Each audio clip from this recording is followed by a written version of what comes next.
Ladies and gentlemen, gather round because today we're pulling back the curtain on a voice that quite literally changed the sound of country music forever. Forget what you think you know about legends, because the man we're talking about, William Orville Lefty Frizzell, was a true original, a raw, undeniable talent whose influence echoes through generations of country stars. Willie Nelson himself once famously declared, "Without Lefty Frizzell, a lot of us would not have a style." Merle Haggard went even further, calling him the most unique thing that ever happened to country music. Now, that's high praise, and once you hear his story, you'll understand why. Lefty didn't just sing songs, he bent them, stretched them, pulled emotion from every single note, crafting a warm, drawn-out vocal style that was utterly his own, yet became the blueprint for so many who followed. Imagine the vocal stylings of George Jones, Merle Haggard, Roy Orbison, George Strait, Keith Whitley, Randy Travis, and even Willie Nelson. You'll find a piece of Lefty Frizzell in every one of them. He was more than a singer. He was a phenomenon, a force of nature whose life, as dramatic as his music, was a whirlwind of dazzling highs and heartbreaking lows. So settle in, because this is the untold story of the man they called Lefty, and how one voice from the oil fields of Texas reshaped an entire genre. Born on March 31st, 1928, in Corsicana, Texas, William Orville Frizzell entered a world far removed from the glitz and glamour of Nashville. He was the first of 8 children born to an oil field worker, meaning his early life was defined by movement, hard work, and the ever-present dust of boom towns. The Frizzell family moved constantly, chasing the oil rigs across the landscapes of Arkansas, Louisiana, and Texas, tiny towns blurring into one another. This itinerant lifestyle meant Lefty experienced a diverse tapestry of Southern life, soaking in the sounds and stories of each new place. It was during this nomadic childhood that he acquired the distinctive nickname Lefty. While some stories suggest it came from a schoolyard brawl where he famously knocked out a classmate with his left hand, a fittingly tough origin for a honky-tonk hero, some sources whisper that it might have been a clever bit of record label marketing, a fabricated legend to add to his mystique. Whether fact or clever fiction, the name stuck, becoming synonymous with his unique sound. From a remarkably young age, Lefty was utterly captivated by music. He found particular inspiration in the yodeling, blues-infused country sound of Jimmie Rodgers, the singing brakeman, and by the tender age of 12, he knew he wanted to be a professional singer. His public debut was humble, taking place during a school program, a small step for a voice destined for greatness. But it wasn't long before he found his way onto the airwaves, making his radio debut as a singer on KELD in El Dorado, Arkansas, still only 12 years old. Throughout his teenage years, the dusty honky-tonks, local radio stations, and talent shows across the South became his classrooms. He honed his craft, absorbing influences not just from Rodgers, but also from the smooth baritone of Ernest Tubb and the innovative guitar work of Ted Dauphin. These formative years saw him develop the deep emotional connection to his music that would become his hallmark. And music was truly a family affair. His younger brother, David Frizzell, would also become a respected country singer, and their youngest sibling, Alan Frizzell, followed in their musical footsteps, continuing the family's legacy in country music. The roots of the Frizzell sound ran deep, nurtured in the dusty, vibrant musical landscape of the American South. As Lefty Frizzell moved into young adulthood, his life continued to be a whirlwind of music, love, and unexpected challenges.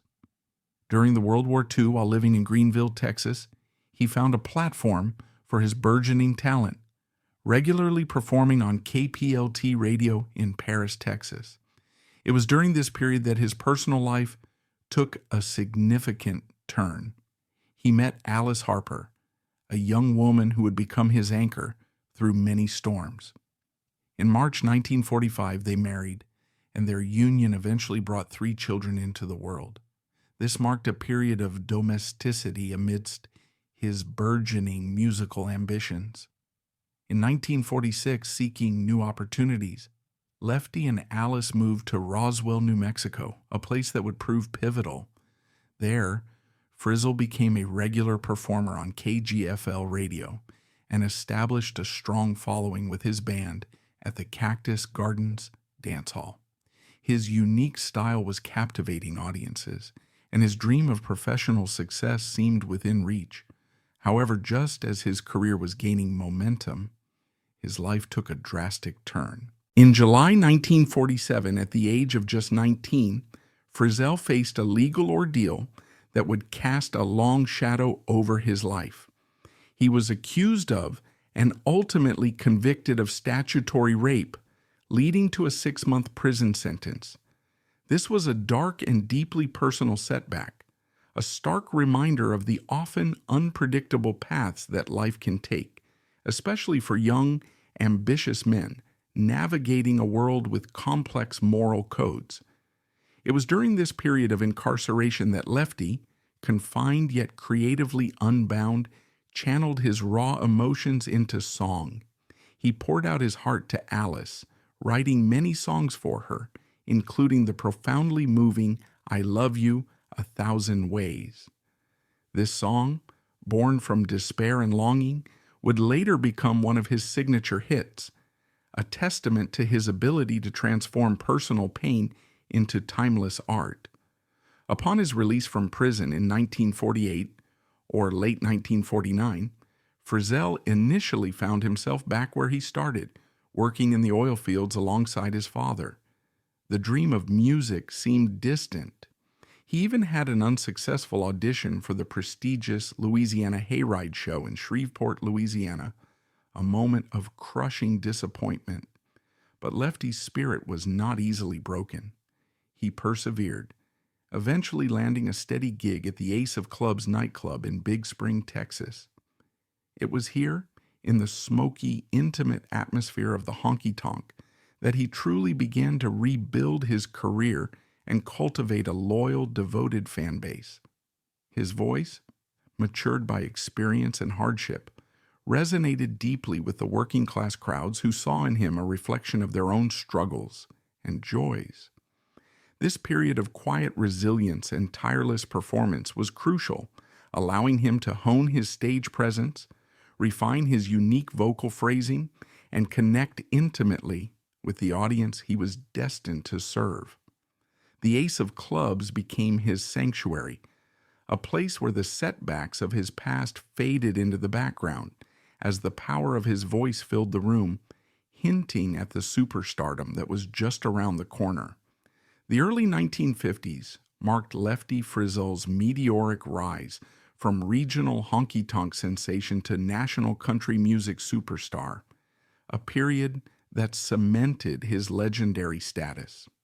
His big break came when Jim Beck, a savvy Dallas studio owner and producer, noticed the buzz around Frizzell at the Ace of Clubs. Beck, recognizing raw talent when he heard it, invited Lefty to record some demo tracks. Among these initial recordings was the catchy, irresistible tune, If You've Got the Money, I've Got the Time. These demos quickly made their way to Don Law, a key figure at Columbia Records, one of the biggest labels in the industry. Law was immediately captivated by Frizzell's distinctive voice, its warmth, its drawl, its unique way of stretching words and infusing them with pure emotion. Without hesitation, Law signed Lefty to Columbia in June 1950, a pivotal moment that would change country music forever. Frizzell's first recording session for Columbia took place in July 1950, and the results were nothing short of explosive. His debut single, If You've Got the Money, Honey, I've Got the Time, was released, and it was an instant smash, rocketing to the #1 position on the country charts. But the magic didn't stop there. The flip side of that very same single was I Love You 1,000 Ways, the deeply personal ballad he had written while incarcerated, a testament to his enduring love for Alice. In an astonishing display of immediate success, both sides of the record simultaneously hit #1, a rare feat that instantly established Lefty Frizzell as a major force. The year 1951 was nothing short of phenomenal for Lefty. He followed up his initial success with Always Late, With Your Kisses, a song that captivated audiences and held the #1 spot for an incredible 12 weeks. His popularity soared to such heights that in October 1951, Lefty Frizzell achieved an almost unimaginable feat. He had 4 songs simultaneously in the Billboard Top 10, a testament to his unparalleled ability to churn out hits and capture the hearts of the nation. His star power was undeniable, leading to his induction as a member of the prestigious Grand Ole Opry in July 1951, cementing his place among country music's elite. He even embarked on a legendary week-long tour with none other than Hank Williams in April 1951, a pairing of 2 of country music's most iconic voices that further solidified his standing. Within just 2 years of his debut, Lefty Frizzell had amassed an astonishing 13 top 10 hits, a commercial juggernaut unlike almost any other. Other chart toppers from this golden era included I Want to Be With You Always, 1951, and Give Me More, More, More of Your Kisses, 1952, each showcasing his signature style and profound emotional delivery. However, even at the pinnacle of his success, Lefty Frizzell's life was plagued by personal struggles that threatened to derail his remarkable career. He developed a severe problem with alcohol, an addiction that would follow him throughout his adult life, often leading to erratic behavior and missed commitments. In August 1951, even while performing at the Opry, he was arrested backstage and faced charges related to a minor, an accusation that reportedly stemmed from a relationship in Arkansas during his tour with Hank Williams. Though he was never prosecuted for this particular incident, it hinted at the chaotic personal life bubbling beneath the surface of his professional triumph.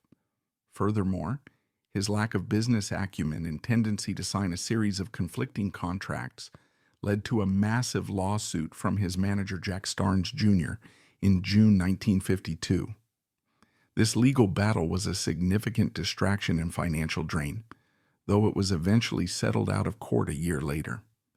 Despite the immense talent and commercial success, Lefty's personal demons and business naivety created persistent shadows, foreshadowing the challenges that lay ahead even as he dominated the airwaves. The early 1950s were indeed a golden age for his music, but also a period where the cracks in his personal foundation began to show. The mid-1950s ushered in a period of significant transition and professional challenge for Lefty Frizzell. By 1953, the astonishing streak of 13 top 10 hits that had defined his early career came to an end. The relentless pace of producing hit singles, combined with his ongoing personal struggles, began to take its toll. While his record sales cooled, he remained a highly popular and beloved live performer, captivating audiences with his stage presence and that unmistakable voice. However, life on the road was grueling, and in 1952, he was involved in a serious car accident, adding another layer of difficulty to his already complex life. Seeking a change of scenery and perhaps a fresh start, Lefty made a significant move in early 1953, relocating to Los Angeles, California. This was a bold step, moving from the heart of country music in Nashville and the South to the burgeoning entertainment scene of the West Coast. The decision was further cemented in 1954, following a grueling 3-month tour that earned him enough money to facilitate his family's move to Southern California, where they eventually settled in Northridge. California offered new opportunities, and Lefty quickly embraced them. He became a regular, charismatic presence on the popular country music television program Town Hall Party, which brought his unique style to a wider national audience. His star status in California was undeniable, and he even had the honor of headlining the first ever country music concert held at the legendary Hollywood Bowl, a landmark achievement that bridged the gap between traditional country and the glitzy world of Hollywood. His enduring legacy in California was later recognized with a star on the Hollywood Walk of Fame, a testament to his impact far beyond his native Texas. Despite these significant achievements and his continued popularity as a live performer, the mid to late 1950s proved to be a difficult phase for Frizzell's recording career. Lacking consistent and professional management, his career began to falter, struggling to adapt to the rapidly changing musical landscape. From early 1955 to late 1958, an agonizing 4-year period, Lefty had no hits on the charts. This silence was deafening for an artist who had once dominated the airwaves. It was a time of immense frustration, as his profound talent seemed unable to break through. However, Lefty Frizzell was a survivor, and just when it seemed his hit-making days might be behind him, he staged a remarkable comeback at the end of the decade. He delivered 2 back-to-back hits that showcased his enduring artistry. The first was the soulful Cigarettes and Coffee Blues, which found its way onto the charts, but it was his haunting, definitive rendition of The Long Black Veil, 1959, that truly signaled his return. This song, though an instant folk song, quickly became an international standard, covered by countless artists across genres. Frizzell's version was his first top 10 hit in 5 years, proving that his unique vocal magic was still very much intact. This resurgence provided a crucial lifeline. With the Town Hall Party show eventually closing its doors, Lefty, always drawn to the heart of country music, made the pivotal decision to move to Nashville in 1960, signaling his intention to reclaim his place at the epicenter of the genre, ready for the next chapter in his tumultuous yet brilliant career. The 1960s saw Lefty Frizzell firmly reestablish himself in Nashville, the spiritual home of country music, but his later years would prove to be a bittersweet blend of fleeting triumphs and ongoing personal struggles. In 1962, the Frizzell family made the full transition to Nashville, eventually settling in Hendersonville, a quiet community north of the bustling city. This move was meant to consolidate his efforts, placing him squarely amidst the industry's songwriting talent and recording studios. For a brief, shining moment, Lefty recaptured his chart-topping glory. In 1963, he recorded what would become his final #1 hit, the evocative narrative song, Saginaw, Michigan. This track, a masterclass in storytelling through song, soared to the top of the charts in early 1964 and even garnered a Grammy nomination, a clear validation of his enduring artistry and his ability to connect with listeners. It was a powerful reminder of the unique, inimitable talent that had defined his early career. However, the triumph of Saginaw, Michigan proved to be a final peak rather than a renewed ascent. Afterward, Frizzell's career once again began a slow and painful decline. A significant factor in this downturn was the retirement of his primary champion and longtime producer Don Law from Columbia Records in 1967. Law had been instrumental in shaping Lefty's sound and guiding his early success, and his departure left a void. Without Law's steadfast support and creative direction, Lefty struggled to find his footing at Columbia. By 1972, after years of dwindling sales and a changing musical landscape that favored the smoother sounds of the Nashville sound, Columbia Records made the difficult decision to terminate Frizzell's contract. It was a harsh blow for an artist who had once been the label's golden boy. Yet, Lefty Frizzell, ever the survivor, wasn't ready to fade away quietly. He quickly signed a new deal with ABC Records in 1972. This move, though seemingly a step down from a major label like Columbia, proved to be creatively liberating. It was during this period that he forged a powerful friendship and songwriting partnership with the talented musician Sanger D.Y.T. Schaefer. Their collaboration bore remarkable fruit, producing some of the most poignant and critically acclaimed songs of Frizzell's later career. Their co-written masterpieces included That's the Way Love Goes, which would become a hit for Merle Haggard and later a massive success for Alan Jackson, and perhaps most notably, I Never Go Around Mirrors.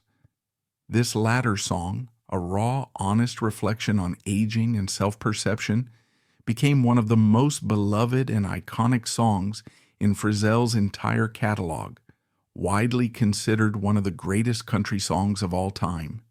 Its lyrics, dripping with pathos and vulnerability, perfectly captured the complexities of his later life. His recordings for ABC appeared on 2 albums, the legendary Lefty Frizzell in 1973 and the classic Style of Lefty Frizzell in 1974. While these albums showcased a more mature, introspective Lefty and were later highly praised by critics for their artistry and emotional depth, they largely went unnoticed upon their initial release. The commercial success that had once defined him eluded him in these final years. Despite the lack of chart presence, these recordings captured a profound evolution in his artistry, a raw, unflinching honesty born from a lifetime of experiences.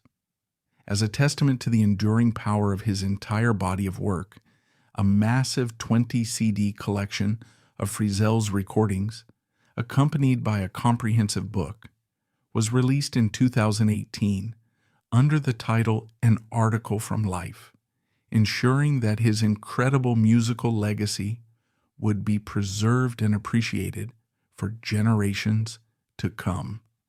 The final chapter of Lefty Frizzell's life was tragically cut short, a poignant end to a career marked by both extraordinary brilliance and profound personal struggle.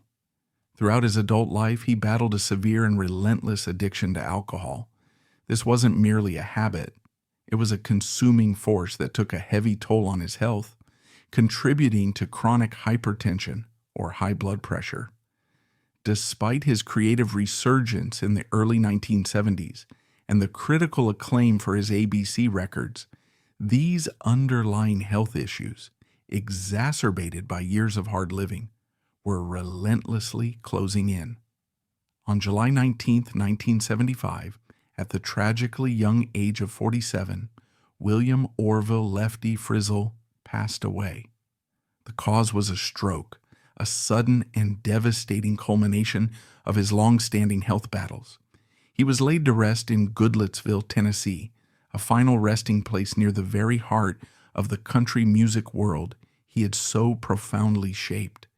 His death sent shockwaves through the country music community, leaving behind a void that could never truly be filled. Yet death could not diminish his legacy. If anything, it amplified it. Lefty Frizzell's influence on other artists is immeasurable. His warm, elastic vocal style, his unique phrasing, and his ability to infuse every word with deep emotion became the blueprint for countless singers. Merle Haggard, arguably his most devoted disciple, unequivocally stated Lefty's impact on country music cannot even be measured. Nobody could handle a song like Lefty. He would hold every word until he decided to release it and pick up the next word. Most of us learn to sing by listening to him. This observation perfectly captures the technical brilliance and emotional depth of his delivery, a style so distinctive yet so universally appealing that it continues to be imitated. Willie Nelson, George Jones, Keith Whitley, and Roy Orbison all bore the unmistakable mark of Lefty's influence, each weaving elements of his artistry into their own iconic sounds. His post-mortem recognition has been extensive and well-deserved.